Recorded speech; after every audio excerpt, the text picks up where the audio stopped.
What's up guys, my name is Ace, and today we're going to be diving deep into the Fear Trap as well as the Psych Grenade in Black Ops 7's multiplayer to see exactly how these effects work, because it is very confusing for a lot of people, as well as how to properly counter these, whether that's through hard counters or even some soft counters. Now the reason I'm lumping these together into one single video is they have the exact same effect on enemy players. However, it's just the timings of everything that are going to be different, and we will be looking into those timings and ranges and all that kind of stuff. But first, let's talk about the effects themselves with both the Fear Trap as well as the Psych Grenade. With both of these, they emit a red cloud, and if you enter that cloud and it's an enemy cloud or your own personal cloud, you won't have to worry about it if it belongs to a teammate, since that won't affect you at all. Otherwise, you could just troll your teammates super hard. But with this red gas, if you enter the radius of it, the effects will start taking place. And there's several layers to these hallucinogenic effects. The first layer is every character model on the map turns into your character model. So whatever character model you are personally using, every real player on the map, your teammates and your enemies, will all appear to you as your character model. Now, in addition to that, probably the most disorienting part of this is you will also be hallucinating a bunch of characters that don't actually exist in the world, and nobody else can see them. It's just you that's hallucinating. And we're just gonna call them dummies here. That's just the easiest way to describe it instead of character models that you're hallucinating. But with these, you'll notice they're always going to be standing completely still, either standing or crouched. They don't move at all. They're not running around the map or anything. And they will always rotate to look directly at you. So if you run past one of them, they will turn and track you, but they never actually move their feet. Now, on top of this, sometimes they'll be firing a gun, although they can't deal any damage to you or anything. It's just designed to confuse you. Other times you'll also hear gunfire nearby where there isn't a dummy. It's just a random hallucination of gunfire. And then on top of that, your minimap gets all crazy. You just see a bunch of dots appearing that don't actually reflect where an enemy character is standing. And also these dots will appear whether there's a dummy or not, so sometimes those dots won't even reflect where a dummy is standing. However, I do want to point out on the topic of the minimap, your teammates will still appear properly on the minimap, so you will still see them show up as arrows, so that can help you differentiate a little bit, or at least see where your teammates are currently looking and potentially have covered for you, and that can help things a little bit at least. So those are the basic effects of this. Now let's get into the details of each of these pieces of equipment. And let's first cover the Fear Trap, which is the field upgrade that you place down. And if an enemy comes within 2.5 meters of it, they will trigger it, and then a roughly 6.5 meter radius cloud will appear out of that. So anybody that comes within 6.5 meters of that once it's been triggered, they will be within the cloud and they will get affected by this. Now this cloud for the field upgrade will last for a total of 14 seconds. And if you stay in that cloud, the effects will just continue to last for you. So typically you want to get away from that cloud if the effects have hit you. And once you exit that area of effect, you will still be impacted by the effects of this for an additional 4.5 seconds. So it does take 4.5 seconds for this to wear off once you leave that radius. As for the Psych Grenade, this is in the tactical slot, and this one explodes on impact, so there's no trigger range to it. And the radius of the cloud appears to be 7 meters. It actually looks like it's a little bit bigger than the cloud of the Fear Trap, although it is possible that's just due to a small amount of measurement error. Perhaps they are identical there. However, one thing that is clear is the duration of that cloud is shorter than the Fear Trap at 10 seconds rather than 14. And once again, if you just stand within that area of the cloud, the effects aren't going to clear. They're just going to stay there on you. However, if you leave that cloud, the duration of effect after exiting that is 3.5 seconds. So it's actually a second shorter than the Fear Trap. So the Fear Trap is a little bit more powerful in that way, which makes sense. I mean, it's a field upgrade rather than a piece of equipment that you get every single time you spawn. And so those are the important ranges and timings that you need to know. However, that's not factoring overclocks into the equation. So let's have a look at those. And both of these actually have the same types of overclocks. They just have slightly different effects.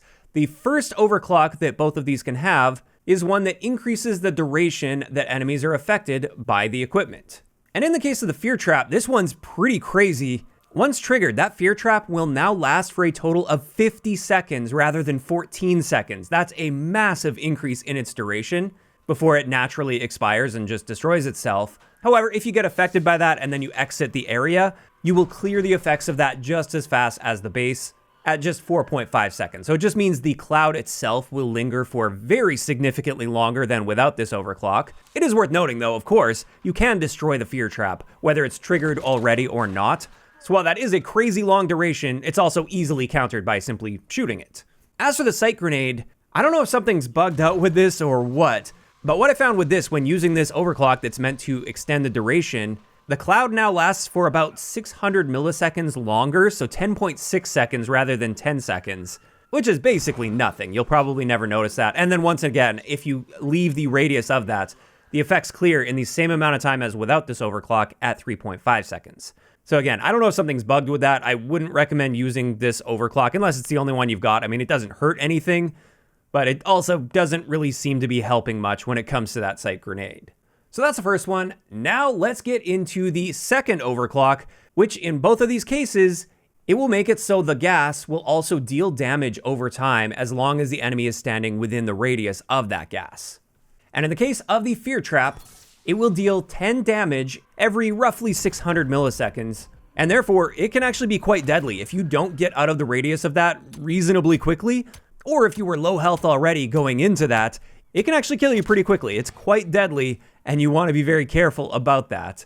Whereas with the Psych grenade, we're dealing 5 damage per tick, and again, those ticks are happening every 600 milliseconds or so.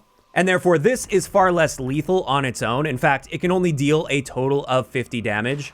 Or in this case, with the initial explosion, that can also deal 1 tick of damage. So 51 damage is how much it can deal total to you. So unlike the Fear Trap, it's not going to kill you outright if you're already at full health. So there we go. That wraps it up for the breakdown of these. Now let's talk about counterplay a little bit. And the first thing is let's talk hard counters. And the first one is simply Tac Mask. If you use the Tac Mask perk, this red gas has 0 impact on you whatsoever. You can stand in it all day long and you will notice no effects at all.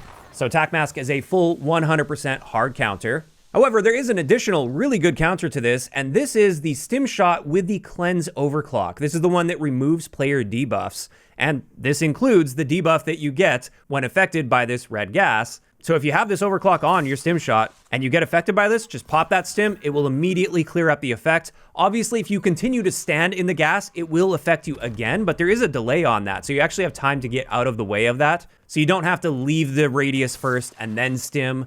You can just stim immediately and you've got plenty of time to get out of the way of that gas before it starts affecting you again. And that's actually really nice to know. Initially, I didn't really care too much about this overclock since I don't see too many people using like flashbangs or stuns, which I thought was the primary use of this. It turns out this is excellent against the Fear Trap or the Psych grenade. Now, in saying all of that, what if you just don't happen to have these counters on and you get affected by this? What else can you do to maximize your effectiveness while being affected by this hallucination? Well, the first thing is obviously try to get out of that gas cloud as quickly as possible so that the effect can actually clear. I know that one may seem obvious, but it needed to be said here. Additionally, if you're affected by this, ignore your minimap outside of where your teammates are located and looking, since that will always be accurate information at least. And then most importantly, while affected by this, you're going to be seeing these dummies pop up all over the place. What you want to do here is simply prioritize any targets that are moving, since these dummies will always be standing still. That's the easiest way, is just look for movement. If you see movement, that means it's a real player. Of course, that's not going to work 100% of the time, because sometimes real players are standing still, but that's the second part of this. If they're behind a piece of cover, then it is quite likely that's going to be a real player as well, since these dummies just pop up randomly in your vicinity. And usually that just means they're standing out in the open, not even moving, which most players will not do that at all. So usually you can pretty reliably ignore the ones that are standing still in the open, but the ones that are standing still behind cover, still be on high alert about those ones.